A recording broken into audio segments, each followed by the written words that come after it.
a graduate of Santa Barbara City College. She's also a colleague and friend to me. She's the district attorney, Joyce Dudley, and she'll be talking to you about sexual assault. I want to tell you a little bit about DA Dudley. She began her career in the Santa Barbara County District Attorney's Office in 1990. She has prosecuted well over 1,000 cases in her career, including murder, arson, robbery, burglary, crimes involving sexual offenses, crimes against children, hate crimes. She believes deeply in criminal justice, and more importantly, in my mind, social justice for all. Following two brief videos, I want you to give the Honorable Joyce Dudley a big welcome to Santa Barbara City College. There's one thing I can never have sex without, and neither can the person I'm with. It's consent. Because sex without consent isn't sex. It's rape. And it's on us, all of us, to help stop it. Learn how and take the pledge at itsonus.org. It's on us to stop sexual assault. To get in the way before it happens. To get a friend home safe. And to not blame the victim. It's on us. To look out for each other. To not look the other way. It's on us to stand up. To step in. To take responsibility. It's on us, all of us, to stop sexual assault. Learn how and take the pledge at itsonus.org.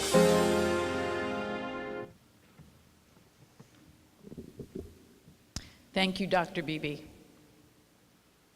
I am and have been a prosecutor of sexual assault crimes for over 25 years.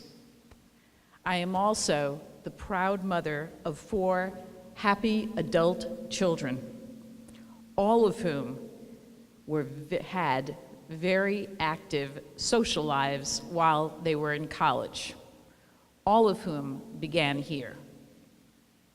Therefore, I will tell you at the outset, I am not here to interfere with your active social life. I am here to educate you, to enlighten you, and hopefully to interfere with your willingness to make decisions that can ruin the rest of your life.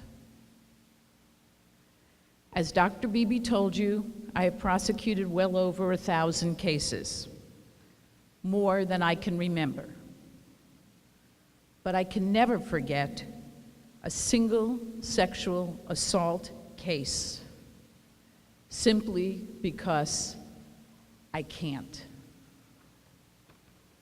I can't forget because I know those involved are still haunted by what happened, a few of whom could best be described as the living dead or the walking wounded.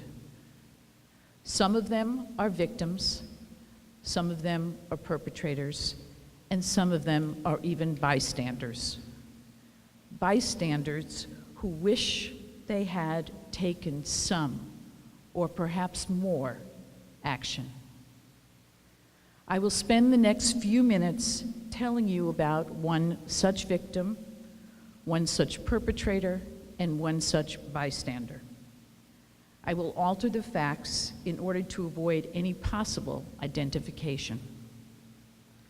For some of you, for a variety of reasons, these events may be too hard to hear. If you feel that way, again, for any reason, I hope you will feel comfortable enough to step out of the room and come back in 10 minutes. First, the victim. The victim was a young college student who rarely went out. But one Friday night, they went with a few friends to a party where they drank, laughed, drank some more, and danced. Later, when 2 guys offered to give the student a ride home, the student went with them. Once in their van, the two guys suggested they stop at the beach, and the student agreed. They got to the beach, parked, and drank some more. The student passed out. They then poured alcohol down the student's throat. Next, they pushed the victim into the back of the van where they began their sexual assault. When a witness who was parked a few cars away finally figured out what was going on, they called 911. When the police arrived, they found the assailants in the front of the van and the victim passed out and naked, lying in the back. They had to use a sternum rub to wake the victim up. I was told the victim, now survivor, didn't remember a thing about what happened. And I thought that sexual assault survivor was one of the lucky ones. I was wrong. That day, I learned recovering from a sexual assault is even harder if you don't know what happened.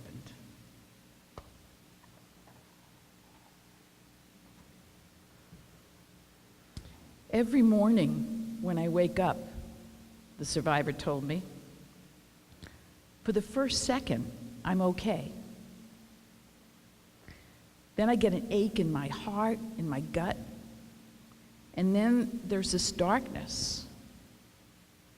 Because I don't know, because I know something terrible happened to me, and I just don't know what.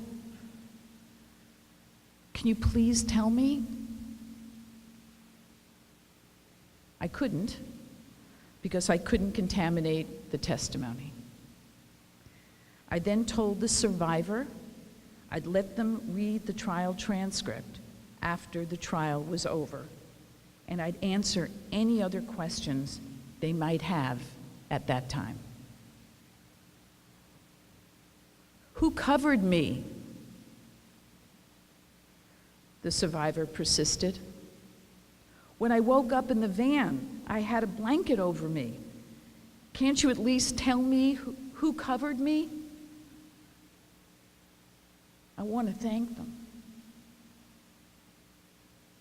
But I couldn't, not until the trial was over.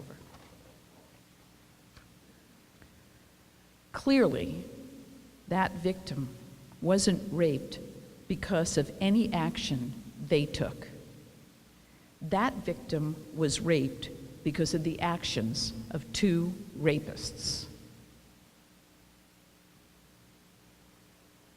Now the perpetrator.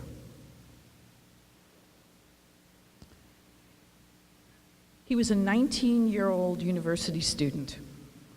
He was both charming and charismatic. Everyone I later spoke to said he had a very bright future ahead of him. During the night in question, he went to a friend's, went to their house, he drank beer, he smoked some weed, he began to feel a little hazy, and at some point that night, he started making out with the girl sitting next to him on the floor. Soon, they got up and went into a nearby bedroom. They laid down on the bed and started kissing. He started taking off his pants and then hers. He ignored her protests. She froze and started to cry. He kept going, and she quietly sobbed. Shortly thereafter, he kissed her goodbye and left. As he was walking home, he He felt nauseous and guilty. He knew he went too far. He knew he made a terrible mistake. He hoped he'd gotten away with it. His bright future ended that night. The next morning, instead of going to class, he was arrested, taken to jail, and then sent off to prison.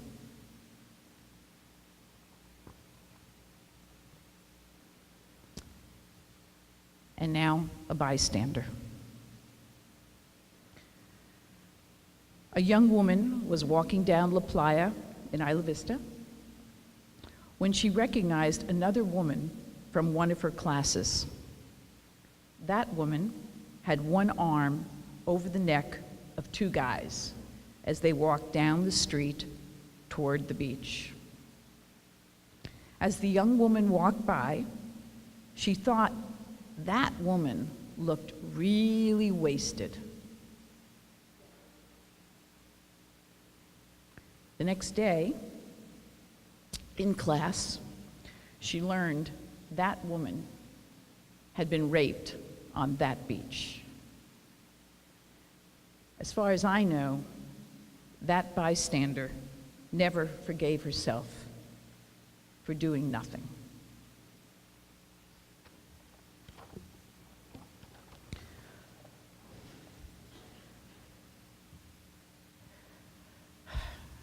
You know, I've been doing this work a long time, and it still brings me to tears. And let me suggest to you, if any of you decide to go into this business, the minute you stop caring, please get out of this business. Some events are too traumatic to ever forget. At best, you just learn how to live with them and learn from them.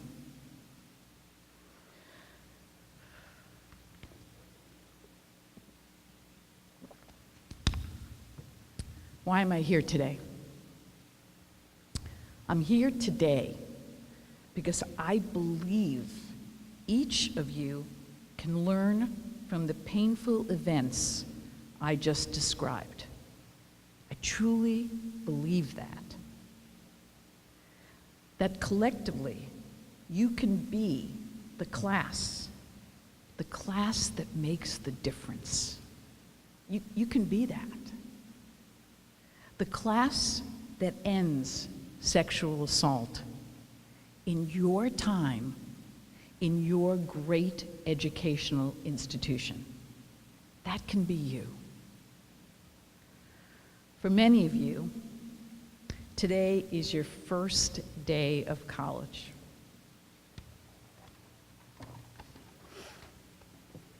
For all of us, today is the first day of the rest of our lives. And you know what that means. You know what that means. That means it's on us. So please, say it with me. It's on us. All of you tell me this. It's on us. 2 more times. It's on us. It's on us. It is. And thank you.